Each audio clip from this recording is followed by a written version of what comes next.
Come and get a taste of my mind. Come and take a look behind the scenes. See, we've been a five and we hero every day. I'm on the grind. I won't never ever take a day off. Everything I do is gonna pay off. Your little father time with me, with me, with me. You should try your little father time with me, with me, with me. Come and get a taste of my mind. Come and take a look behind the scenes. See, we've been a five and we hero every day. I'm on the grind. I won't never ever take a day off. Everything I do is gonna pay off. Your little father time with me. Welcome back to another episode of Father Time with De'Meco Blair, a podcast where dads talk about balancing fatherhood, relationships, careers, and passions. I'm De'Meco, resident dad to a wackadoo toddler, and this week, man, we survived the stomach flu.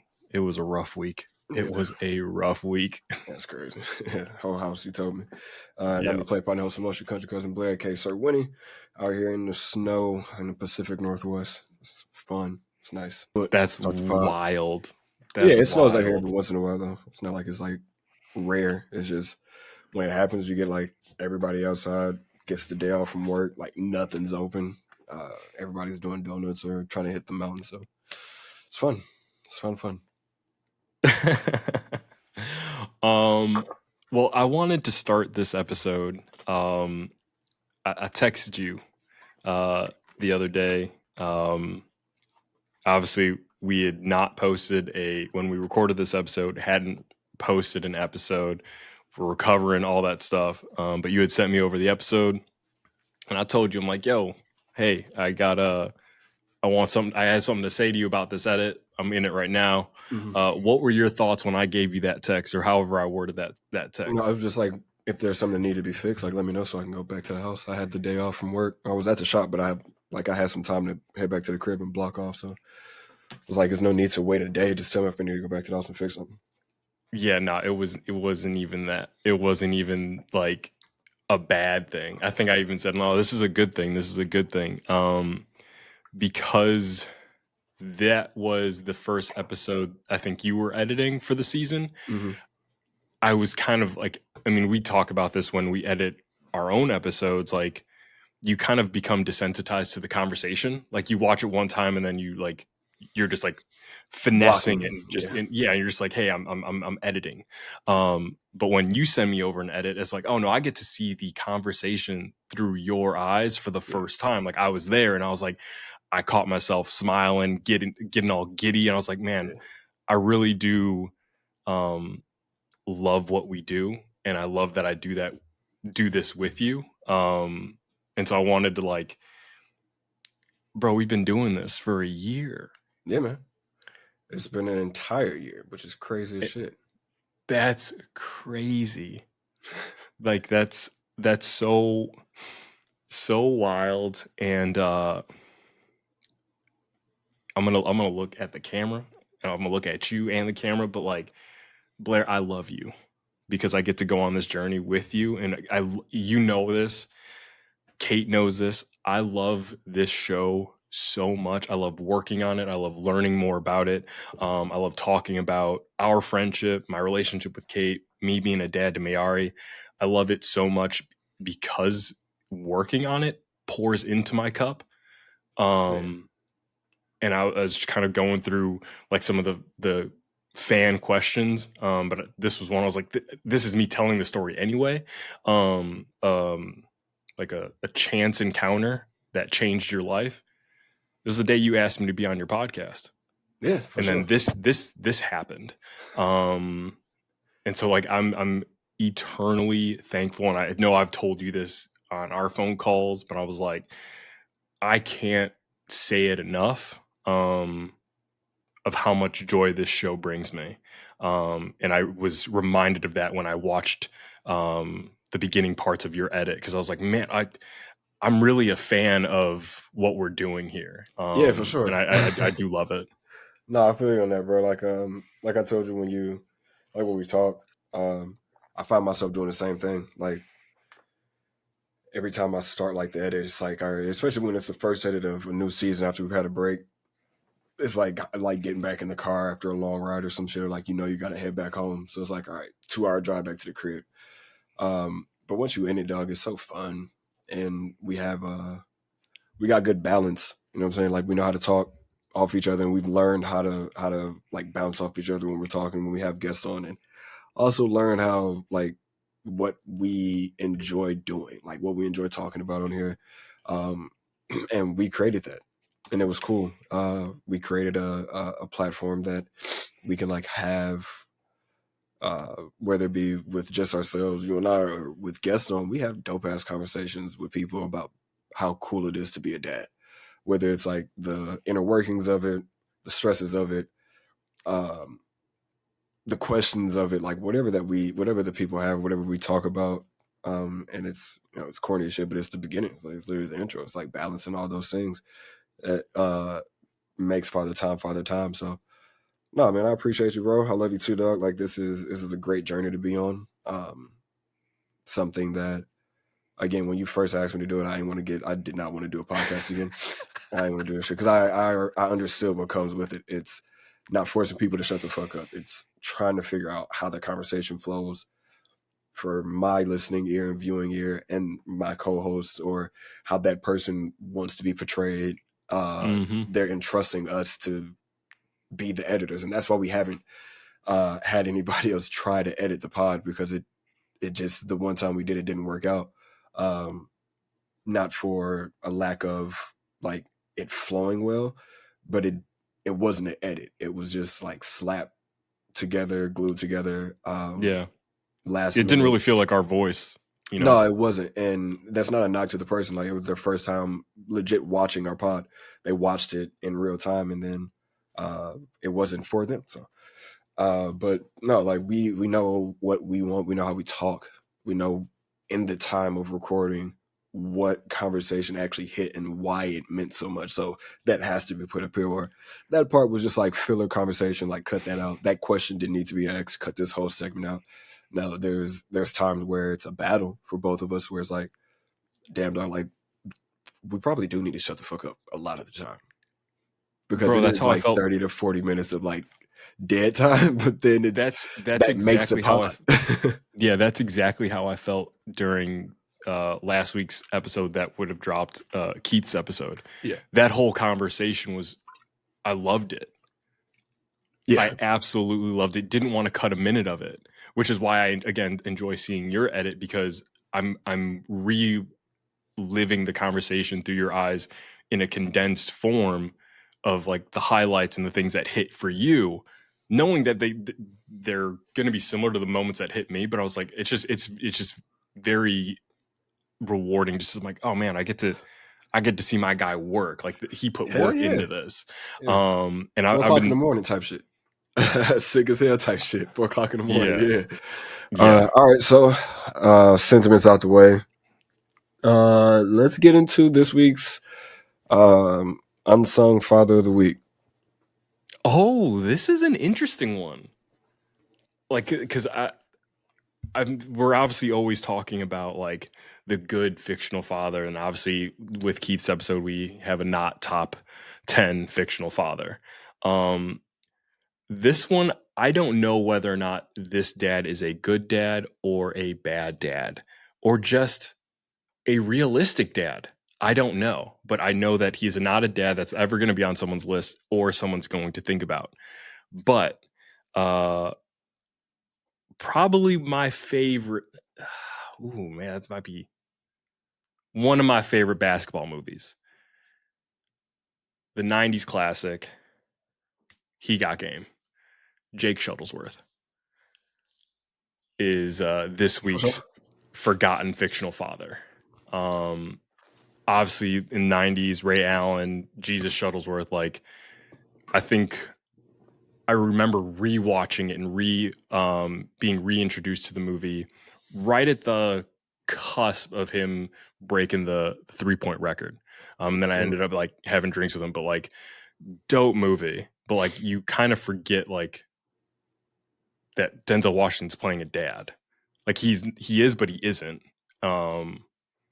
So I don't, yeah. And this ties back into an earlier conversation we had about me presenting like, hey, what if we brought like celebrity dads as a list as far as what our ranking is? And I was like, you had brought it like, hey, they got real baggage. Like there's a reason why we lean towards fictional characters, because like, hey, there ain't no baggage there. And I was like, Vela cover. Yeah, exactly. And I was thinking about Jake Shuttlesworth, and I was like, I mean, yeah, at the end, like he's trying to like guide his son to make his own decisions, but I was like, there's still a history there of like, bro, you're in jail for like murdering his mom. Like there's like so much like to unpack there. And I was like, I don't know if you're a good dad or a bad. I was like hella conflicted, kind of like the dad Denzel played in Fences. I was hella conflicted about how I felt as about these men as fathers. Jake is the same way. It's like that's tragically like real life story for a few people or in that era, in that that region.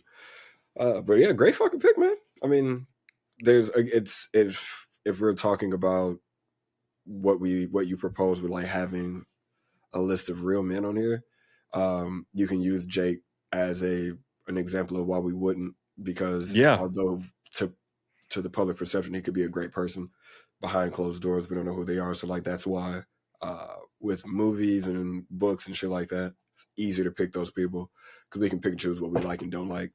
But the second that you put a real life person on a pedestal, it can get dicey. I mean, the example I gave you in that conversation, I mean, Kobe Bryant, like, but Kobe Bryant's got a history. Yeah, it's just weird. It's weird when you put real people on pedestals, dog. That's why I don't like that celebrity shit. And that's why I was like conflicted in like picking this, because I was like, but like, I mean, we're Denzel fans, but like, damn, I guess he did his job. He played a real motherfucker. Like he played like he played it to a T. Characteristically, he played somebody really good. Yeah. So that was my, because I was like, I had another dad, but I was like, I wanted to change it up. So yeah, that's our fictional father of the week, Jake Shuttlesworth. Shout out one of my favorite basketball movies, Spike Lee. He Got Game. Dope movie. Jesus Shuttlesworth. It's a fire movie, bro.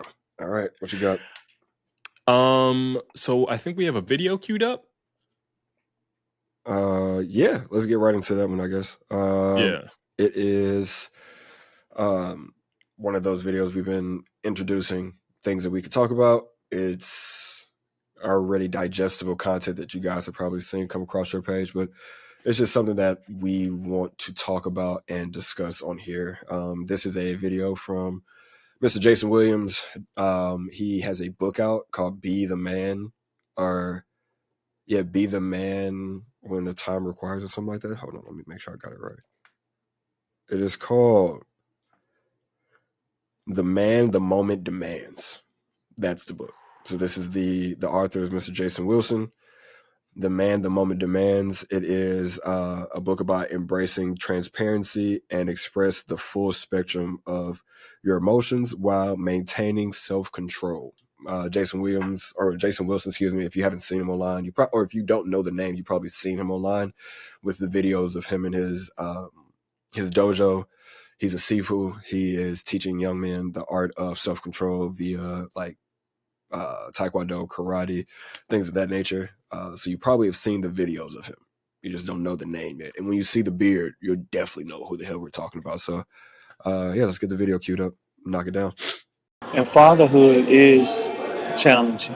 But the key for me is that I learned to live from what I wanted, not what I didn't get. Live in the moment. We keep living in the past, we're going to always miss the present. Like you were here in this moment.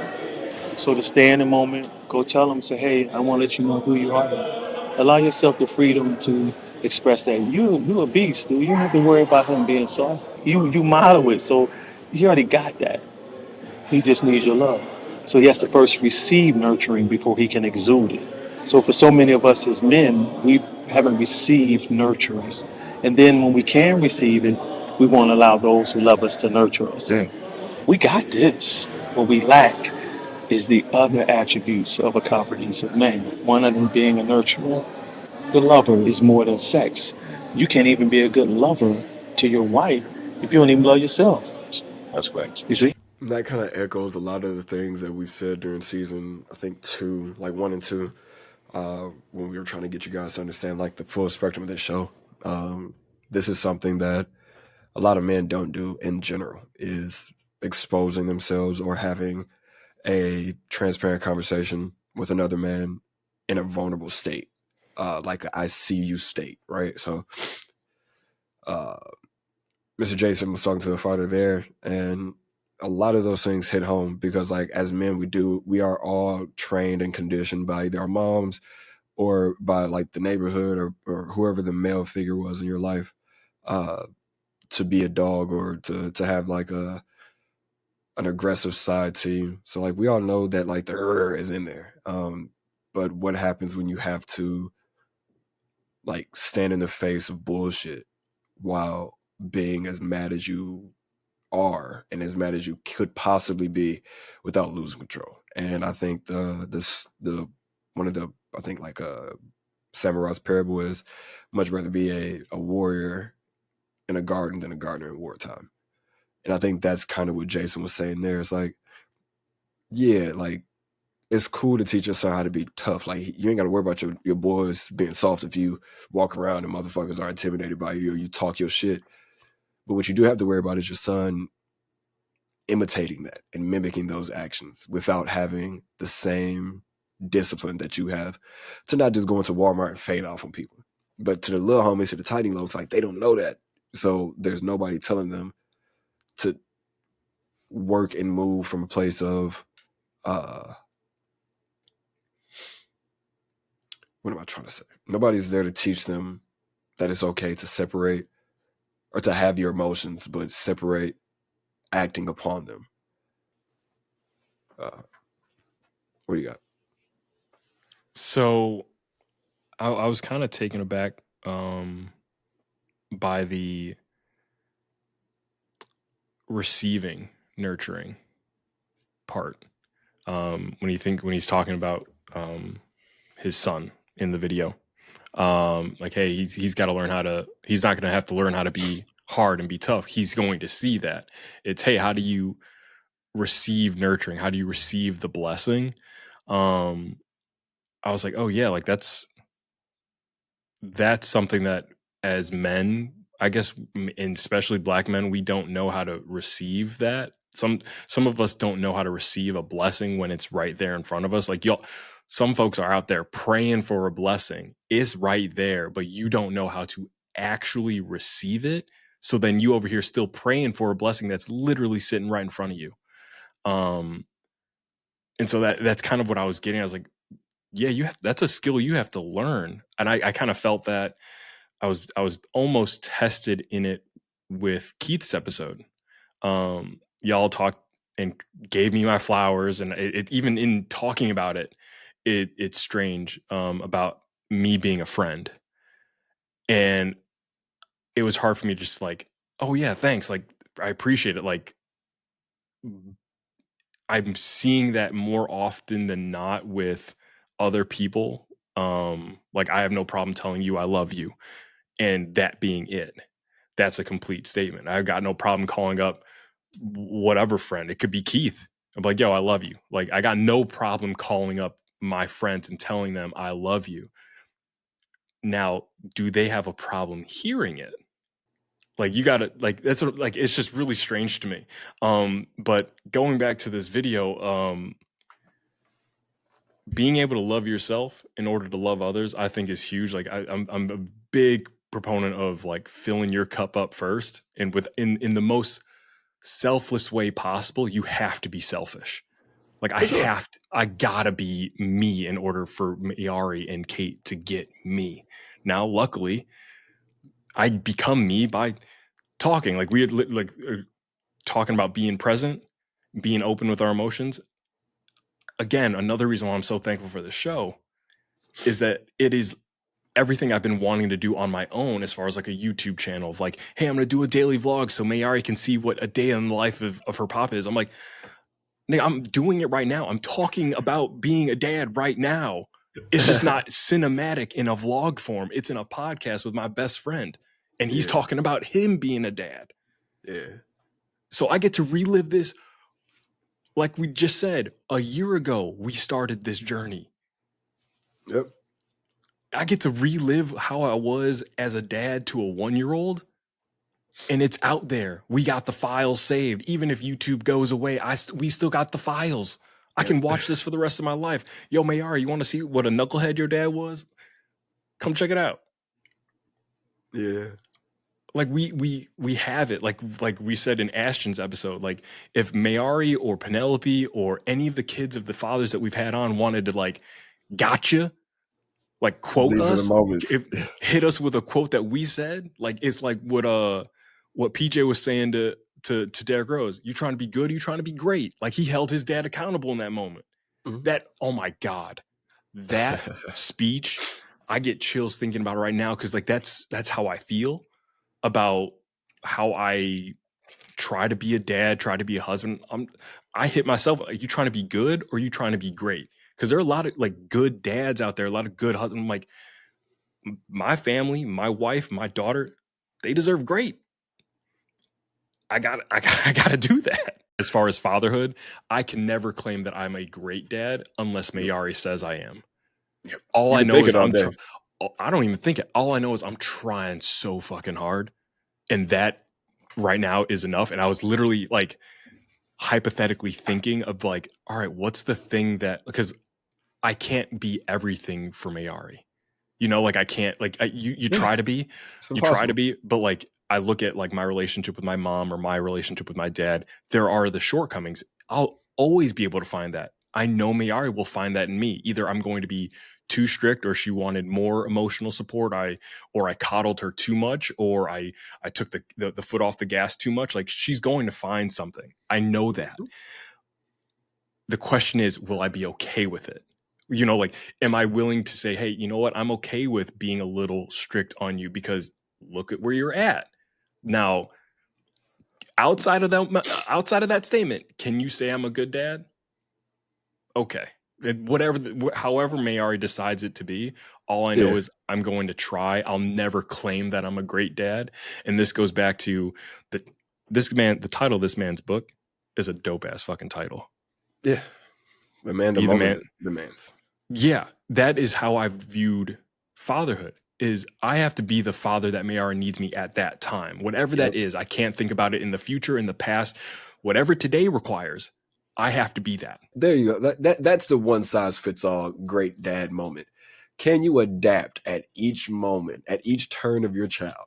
If you are adaptable and you can flow, be water, motherfucker, you're gonna be all right. I think so, at least.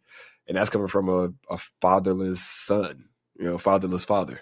You know what I'm talking about? Like, I am, and he has that as well as a clip, but like I'm everything that I wanted as a dad, at least at this moment.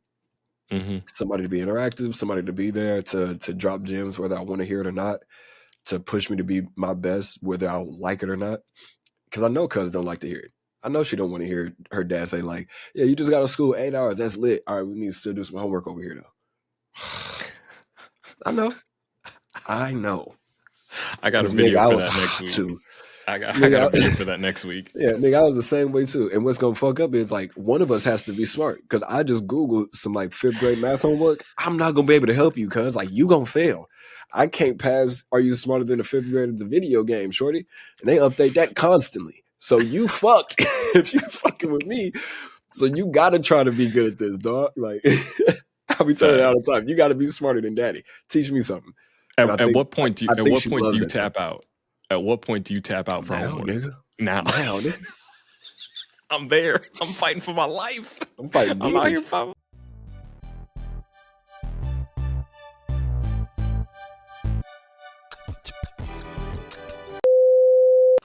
Whoa. Before we go any further, huge thanks to the Follow Time fam for tuning in. We seriously appreciate you exploring the wild world of fatherhood with us. Enjoying this episode? Then hit that subscribe button right now. Seriously, it's the best way to support the channel and make sure that you're always on time for Father Time. We wouldn't want you to miss out on a single dose of laughter or proud dad talk. Oh, you got a question or a story? Drop it in the comments. And for more content, be sure to follow us at Father Time Pod on all socials. All right, I'm back to the episode. Peace.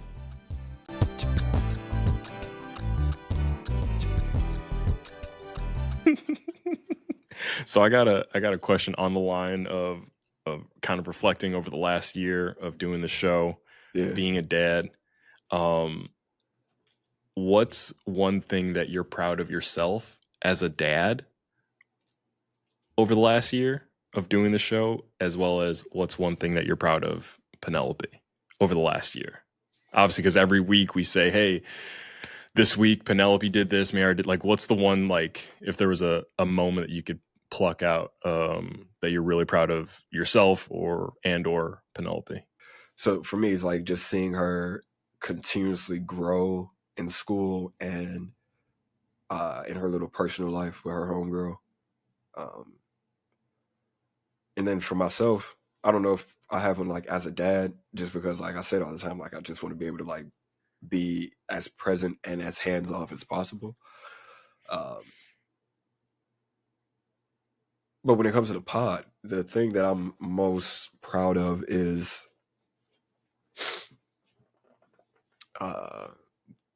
again, sticking to it, showing up every Thursday. Before it was what, Monday we recorded some weird shit. I forgot when it was. I have no idea. I forgot Maybe when it was. Tuesday. Thursday. For a minute we thought about recording twice a week, which was wild. Yeah, right. That was insane. But no, man, it's every single day sitting in this chair every Thursday, knowing that this is what's going to happen. Sticking a clock to it. Like the only things that come in the way of this is fatherhood. And even then, it's just pushing it back 15, 20 minutes to 30 minutes. But sticking to this, dog, and growing with you in this journey. Kind of talked about it last week, or the week before last. Hold on. Last week's episode would be the episode you just edited. Yeah. So I talked about it in last week's episode. Jesus Christ. It's going to be confusing. A little bit, yeah. Talked about this in last week's episode.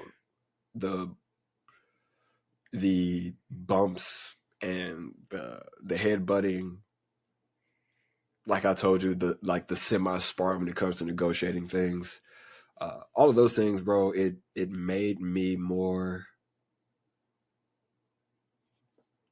the man that the moment demanded. I didn't need to be the forefront because I had my brother. I didn't need to be the only one because I got a team with me. You want to go somewhere quick, go alone. You want to go somewhere and last, build a team. And that's what De'Meco and I have done. It's just us. It's just me and bro. And we're growing. And I'm proud that we are able to say 3 seasons and a holiday special in the books. And more to come. So for me, the one thing that I'm most proud of Mayari, obviously, because every day she's learning, and I mean, I haven't said it this season yet, but my baby's still a genius. She's tall as shit. She's tall as shit. But I would say my proudest moment of her was actually the scariest moment for me and Kate, which was obviously when Mayari had that lump on her throat. And I mean, she handled that shit like a champ.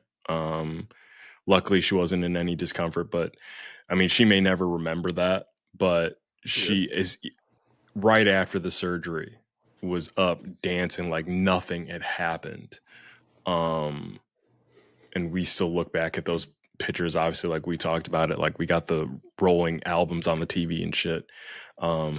Seeing how far Mayari's come from that, not that it was any like insurmountable moment that she had to overcome, but like that was a scary moment, like just a growth on your kid's neck. We were over here a little nervous. So facts. Yeah, you definitely reached out and shit. Y'all were in Mexico.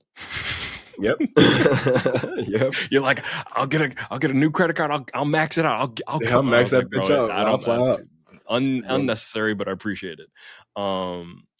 As a dad. I mean, as a dad in the podcasting, it all kind of blends in together because I'm still only 2 years in it. So I've only been a dad for 2 years. We've been doing this for half of my daughter's life. Yeah. So like, I'm proud that I've done this with a toddler. Like, it forces me to stay on schedule. Like, hey, like the reason we record at the time that we record is, hey, it's bedtime. Yes, sir. Like, I'm getting off work. Getting off work. Any earlier, I can't do it anyway. And any later, my wife ain't going. Exactly. So like, Perfect time, okay? it's the only time for father time. Yes, sir. And we So do it right. and we do it right. We have fun with it. And so yeah, those are the most proudest moments that I've had over the year. But yeah, I just love that the show is just growing. Like it's evolved every year that we've done it, or every season that we've done it, and it's just fun to kind of add, I don't want to say Easter eggs, but like little nuances in each episode that I was like, oh, let's try this. Like, let's try that. Like, I don't, did we have it on the first episode? I feel like we did. What? The little bottom ticker. Season 4? Yeah. Like, with season like 4, yeah. Yeah. Like, that's new. That's brand new. And that was Like something that we were kind of talking about last year. That's why you guys got that full bar. Yeah. But De'Meco hit me up, was like, yo, let's keep people's attention. Like, I want to go, like, he's brought it up multiple times. He's wanted that ticker at the bottom, like something more ESPN stylish. Definitely love the fact that the things that we say we want to do, we execute on. And I think that's another thing that I'm proud of. As a host, as a co-host of this, the things that we say we're going to do, we stick to. I know that I don't have to worry on your edits when they're going to show up. I know exactly when they're showing up. I can set my clock to you sending me shit. You know how reassuring it is to know that you can trust somebody? And that's the episode. Like, there's a level of peace that I have. Like, I don't have to be like, other than probably the first week that we did this, like the first 2 or 3 weeks, it was like, what the fuck? I was like, hey, where's it at?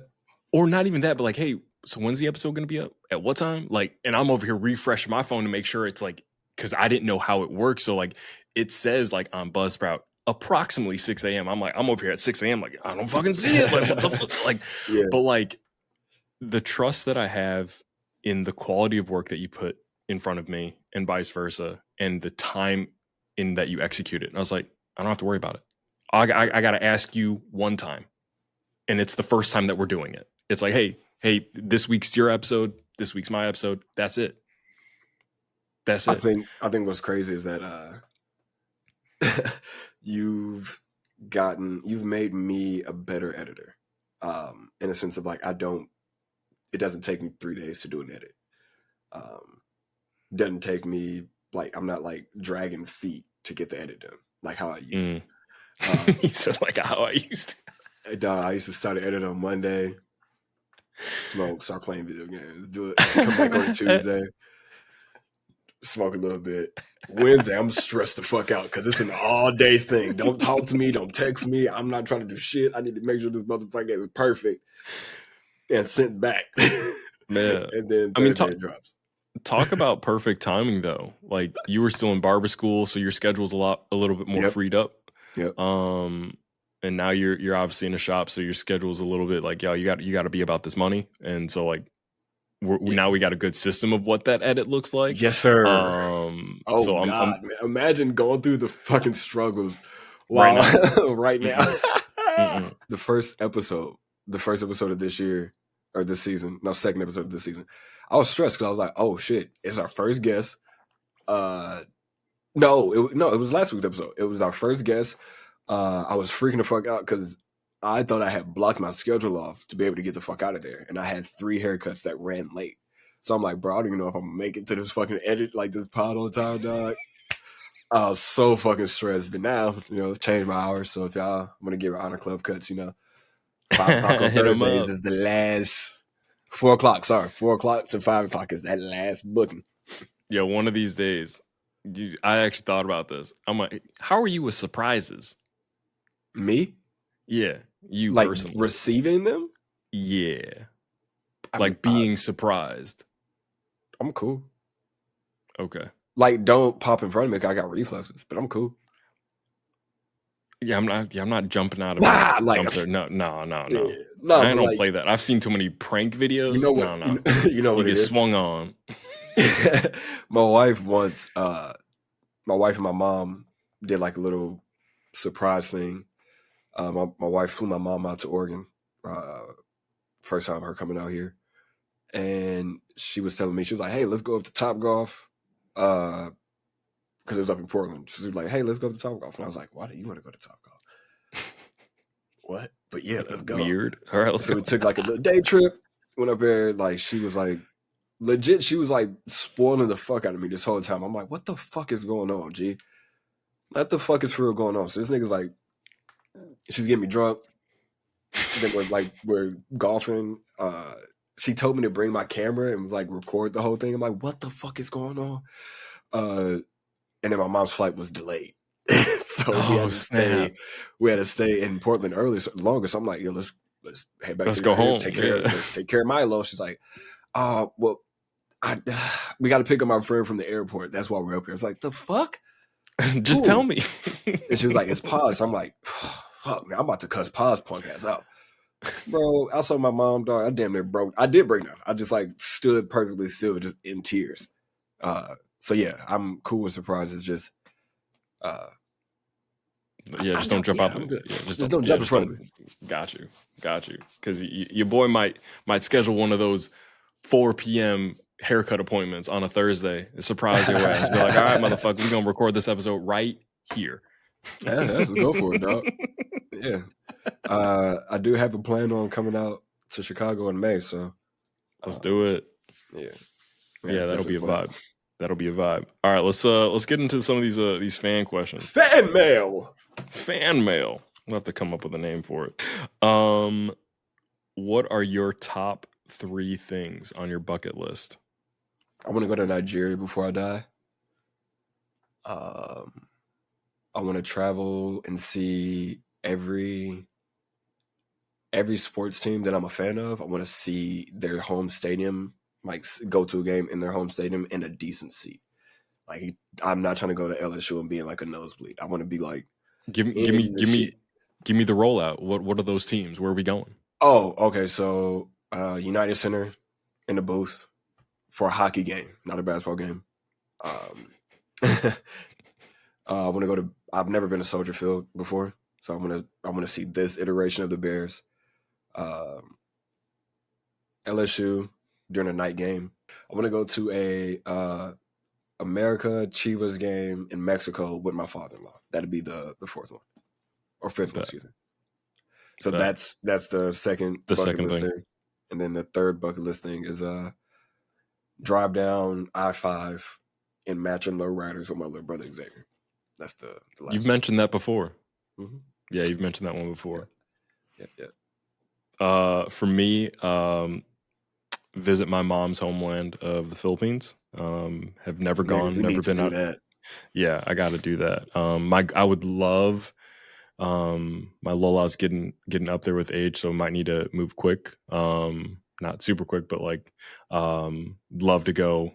Myself, my mom, my Lola, and Mayari. That would be dope to have that many generations going back home.